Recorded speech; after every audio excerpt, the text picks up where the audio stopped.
عليكم من جريدة تواجدوا هنا بجماعة السوان الطريفية، هنا في دورة الحد. هنا واحد الكارثة اللي كنا تنتسناو. بركة ديال الفقيه قال لك دخل بالجامع دخل ببلغتو. كنا تنتسناو من الجماعة إن باش تزفت الطريق جابوا بياضة داروها بالجناب، قلنا توسعة ديال الطريق.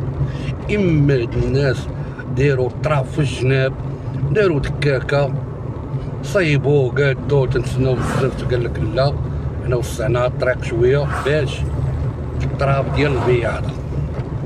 هادي راه جماعة السوان الطريفية. قال لك العكر فوق الخنومة. ياه، هاد الطريق طريق الموت كما تشاهدون. كاميو تيدوز من هنا، الغبرة اللي تيخلي وكاينة الساكنة هنا واحد الحالة لا يرثى لها. يعني راه كارثة هنا في الطريق ديال الطريفية حد السوان. شو الحفاري، واحد الكارثة اللي ما تتصورش. شنو يعني راه كارثة اللي زعما ما تتصورش على البال اللي كان خاصها تكون.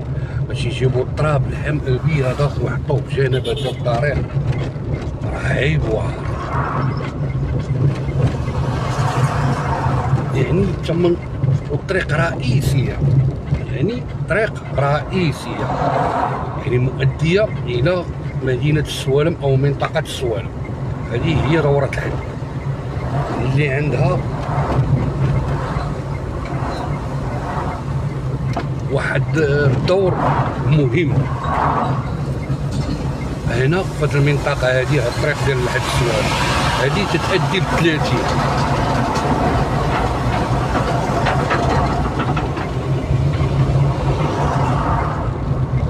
يعني راه حشومه. نشوفوا مثل بحال الطرقات اللي بعض. شو الغبره، شو الغبره اللي تيخليو صحاب الكاميوات.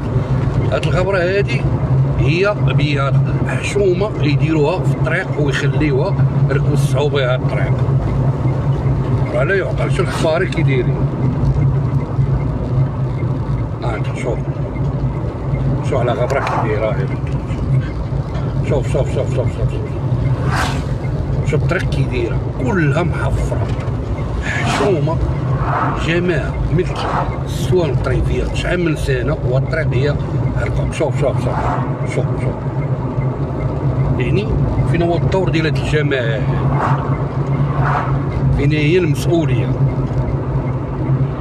بغينا هاد الناس واش ما تيشوفوش الطريق وبالغريب في الامر. رئيس الجماعه راه يوميا تيدوز من هنا، يوميا تيدوز من هنا. راه لا يعقل. طريق بحال هادي مهموله لواحد الدرجه اللي متتصورش. جايبين لها التراب داروه بالجناب. شوف الغبره اللي خلى الكاميو امام ديالو، جابوا التراب داروه بالجنابات وزادوا في حالاتها. جابوا التراك استكوه خواو عليه الماء. حنا راه سايبنا لكم الطريق. يعني العشوائيه. المغرب 2025 يعني 2030 باغي نطلبوا